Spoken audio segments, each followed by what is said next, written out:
Monsieur, bonjour. Bienvenue à Cannes Éco, en direct du 66e Festival de Cannes. Derrière les films qui sont présentés sur les marches, il y a des financiers publics et des financiers privés. Nous sommes ici pour parler des financiers privés. Jean-Baptiste Souchier, DG de Cofi Loisirs et de Sogé Sofica. Daniel Adéan, de Sophie TV Ciné. Joël Thibault, de Backup Media. Et Jean-Claude Benex, de Siaci Saint-Honoré. Est-ce que vous pouvez nous présenter dans les grandes lignes, les principaux systèmes de financement privé?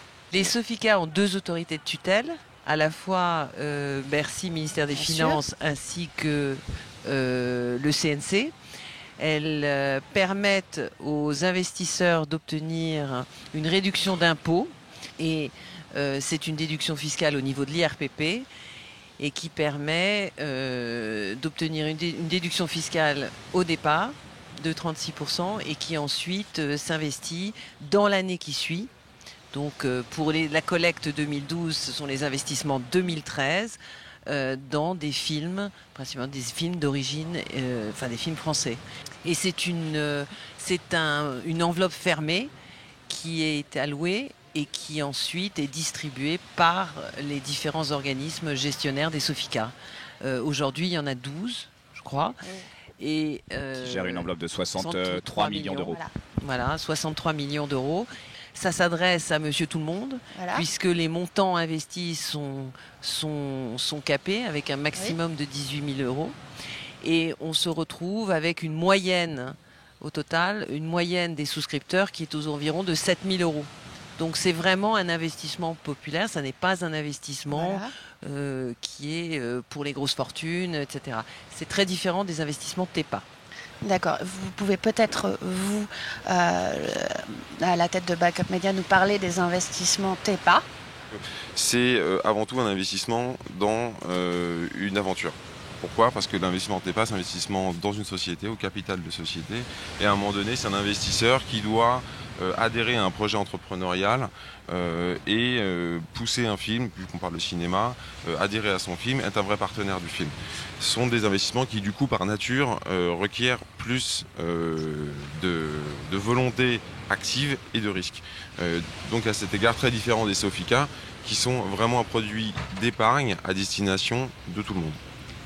Merci. Et vous, Jean-Claude Benex, donc vous êtes assureur et vous garantissez le financement, enfin que tous les films financés se terminent. Alors comment un assureur, on connaît chacun un assureur, s'investit dans le cinéma? La vérité, c'est que le cabinet de courtage est là pour trouver les solutions, pour sécuriser les investisseurs, afin que le risque reste tout à fait raisonnable. Alors il y a deux potentialités. Une potentialité très classique qui consiste à couvrir la fabrication, en fait, tout simplement. Le fait que des journées de tournage, ça coûte 50 000, 40 000 euros. Donc beaucoup de choses peuvent arriver, des maladies, des accidents, etc. Et l'investisseur, évidemment, lui, part sur des devis bloqués. Et on est là pour, le cas échéant, évidemment, compléter à l'occasion et à cause de risques, l'investisseur, donc les producteurs.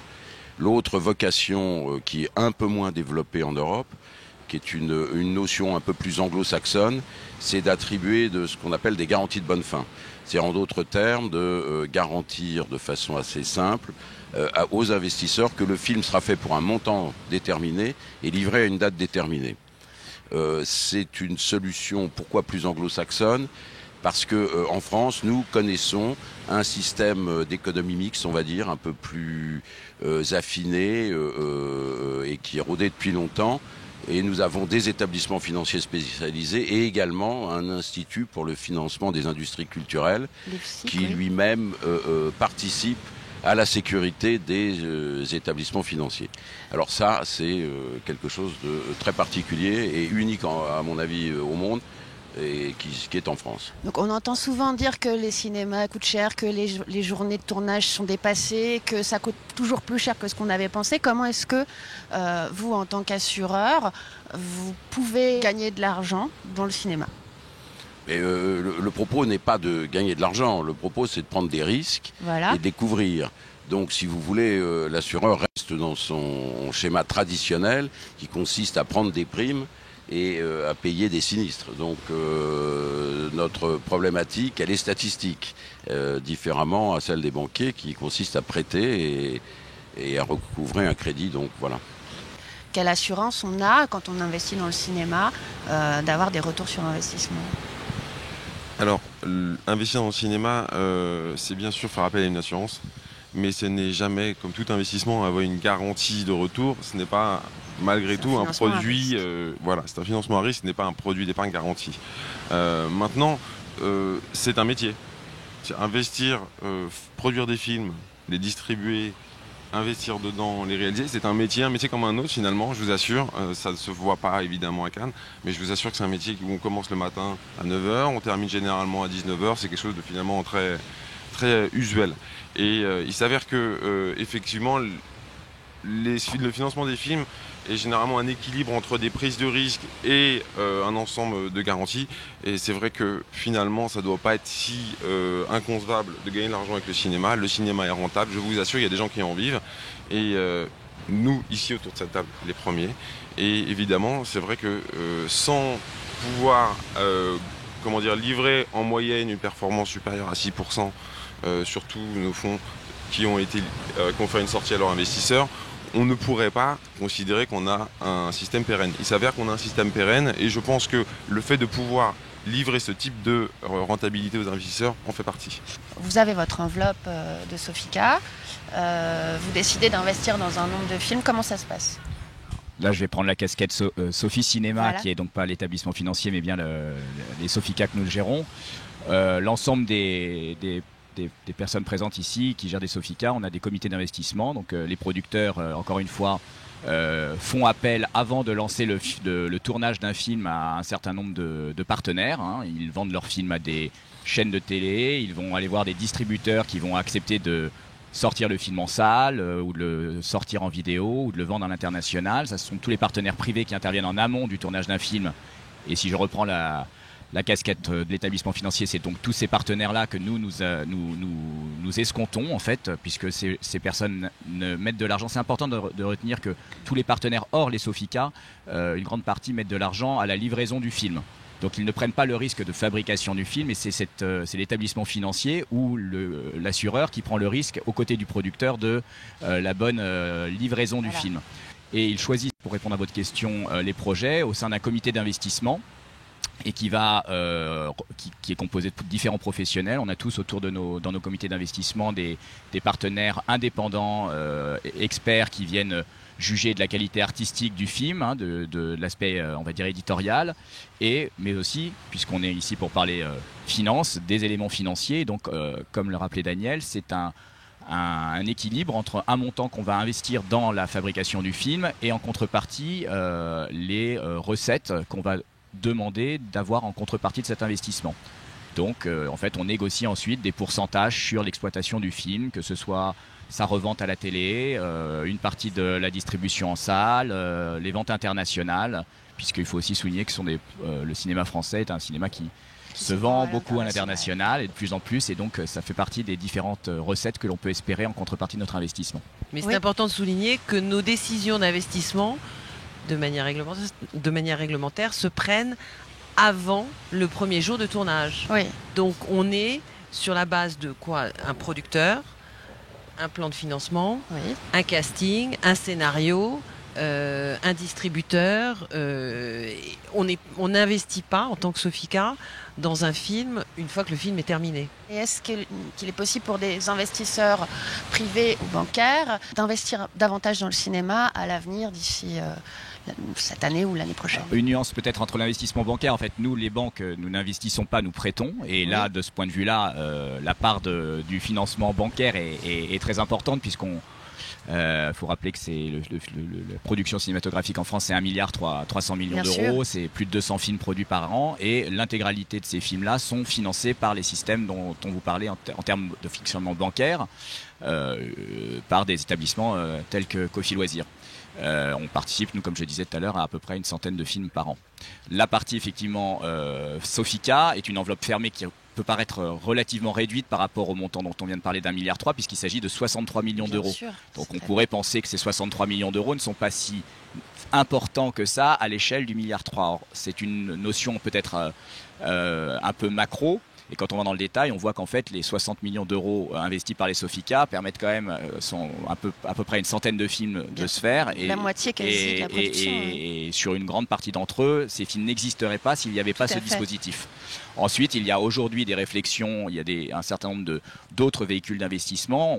Joël parlait tout à l'heure des fonds TEPA, et il y a même un certain nombre de projets de financement en private equity qui ne repose pas sur un incitatif fiscal et qui permettent à des investisseurs privés d'investir à d'autres niveaux dans la production pour pouvoir permettre d'élargir l'enveloppe d'argent disponible en fonds propres, puisque c'est un vrai besoin du secteur d'avoir de l'investissement en fonds propres pour se financer.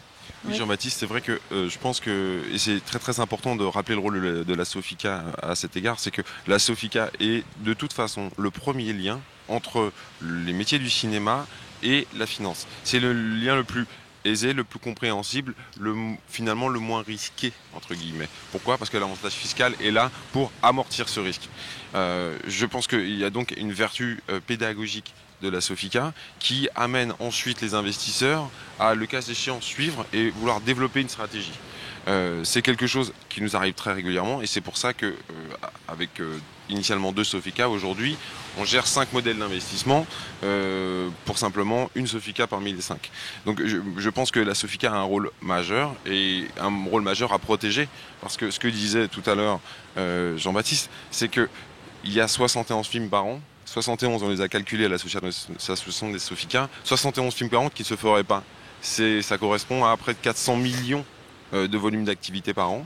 Et aujourd'hui, les problématiques liées à l'avantage fiscal qui baisse mettent en danger cette activité en France et sa localisation en France. Parce qu'effectivement, les quelques films qui continueront à se faire se feront peut-être au-delà de certaines frontières.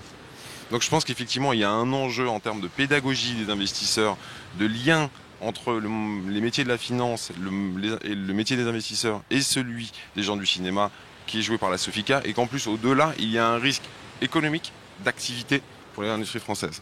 Merci beaucoup. Bonjour, je suis Laure Hassan, réalisatrice productrice. Je suis à Cannes parce que je boucle le financement d'un film qui s'appelle Aux armes, etc. et dont le pitch est l'histoire d'un flingue chargé de 15 balles. Et le flingue se paume après une poursuite, un braquage un peu sanglant. Et en fait, le flingue chargé tombe aux mains de gens ordinaires. Donc c'est un film à shortcuts où il y a 15 histoires qui se croisent. Pour l'instant, au casting, on a Harvey Keitel, Alice Taglioni, Marina Foïs. On est à Cannes pour trouver des financements. Le ticket d'entrée dans notre film est de 50 000 €. On a un budget qui est de 4 millions. On cherche encore 1 million. Et les gens peuvent venir défiscaliser dans notre structure leur ISF ou impôt sur le revenu. Donc voilà, venez coproduire ce film avec nous. À travers Caneco, vous pouvez nous contacter et faire partie de l'aventure.